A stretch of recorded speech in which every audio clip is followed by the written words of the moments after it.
Hoje, a gente vai mergulhar de cabeça numa das obras mais, assim, ambiciosas e até hoje debatidas da psicologia, O Comportamento Verbal, do B.F. Skinner. Esse livro, publicado lá em 1957, não é só sobre explicar a linguagem, não. Ele propõe uma maneira totalmente nova de olhar para ela. A ideia é tratar a linguagem não como uma janela para nossa mente, mas como uma ação, sabe? Algo que a gente pode observar e analisar cientificamente. E para começar, vamos com uma pergunta que vai direto ao ponto. Normalmente a gente pensa que falar é uma forma de expressar o que está na nossa cabeça, nossos pensamentos, certo? Mas e se a linguagem for algo bem mais direto? E se falar for, no fundo, uma ação para mudar o mundo ao nosso redor? Pois é essa a provocação que o Skinner lança para a gente. Beleza? Então vamos entender isso melhor. Para sacar a proposta do Skinner, primeiro a gente precisa dar uma olhada na ideia que ele estava combatendo, que é a visão mais tradicional da linguagem. Essa visão comum, que é quase intuitiva para a gente, é de que as palavras são tipo uns potinhos. A gente tem uma ideia na mente, coloca ela dentro de uma palavra e envia para a mente de outra pessoa. Aí, essa pessoa desempacota o significado. A linguagem seria então uma espécie de ponte entre dois mundos internos, o meu e o seu. E é exatamente aqui que o Skinner vira a mesa completamente. A proposta dele é: vamos deixar de lado essas coisas de ideias, significados, a mente, e vamos olhar para a linguagem como algo que a gente pode ver e medir, o comportamento. Então, o ponto central da virada é este aqui. A gente sai de um paradigma de palavras que significam ideias para um de palavras como ações. Para Skinner, falar não é sobre expressar, é sobre fazer. É uma ação que tem um efeito no mundo, do mesmo jeito que pegar um copo ou abrir uma porta.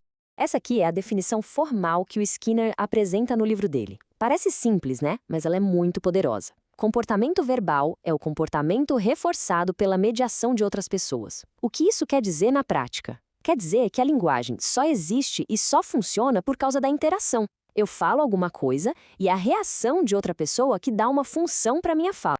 E isso, olha, vai muito além de só falar. Skinner expande esse conceito. Escrever é comportamento verbal. Fazer um gesto, tipo um joinha, é comportamento verbal. Até bater palmas para chamar a atenção de um garçom é comportamento verbal, porque essa sua ação só funciona através da reação de outra pessoa. O que importa aqui é a função, o efeito que a ação tem e não como ela se parece. Certo. Se a linguagem é comportamento, como é que a gente analisa isso de forma científica? O Skinner propõe umas unidades de análise que ele chama de operantes verbais. Pensa neles como se fossem os blocos de montar da nossa comunicação. Então, um operante não é só a palavra que a gente diz, é a situação inteira. O motivo pelo qual a gente falou, a palavra em si e a consequência que ela gerou. Resumindo, é a função do que foi dito. O primeiro tipo, e o mais fácil de entender, é o mando. É basicamente um pedido ou uma ordem. A própria palavra que a gente usa já diz o que a gente quer. É só pensar na palavra mandar alguém fazer algo, fica fácil de lembrar. Olha só como a interação fica clara aqui. Uma criança está com sede, uma condição interna. Ela diz água? Qual é a consequência? Ela ganha água. A palavra teve uma função super direta e prática, e o comportamento de pedir foi reforçado. Simples assim. O segundo tipo principal é o tacto. Se o mando é sobre pedir, o tacto é sobre nomear. A palavra tacto vem de contato. É o nosso comportamento verbal fazendo contato com o mundo ao nosso redor.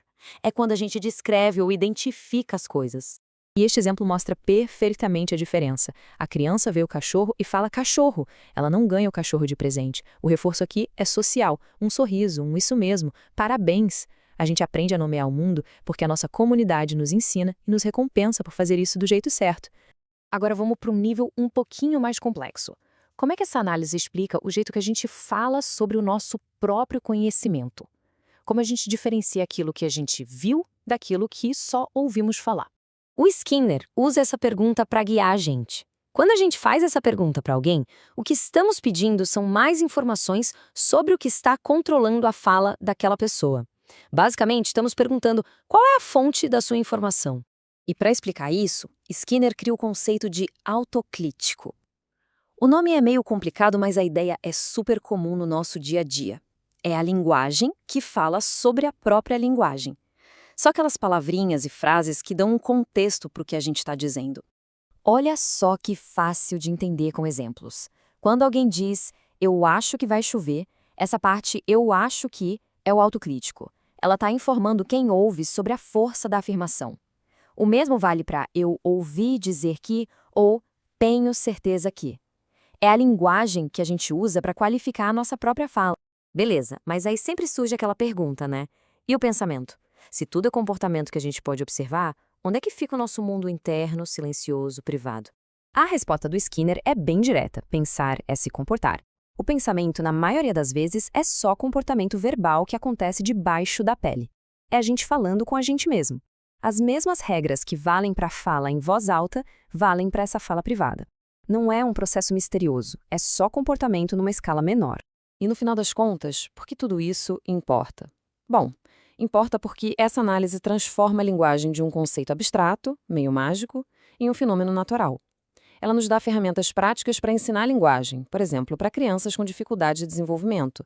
Ajuda a gente a entender mal-entendidos e a ver a comunicação como uma ciência, como um jeito de influenciar e ser influenciado pelo mundo.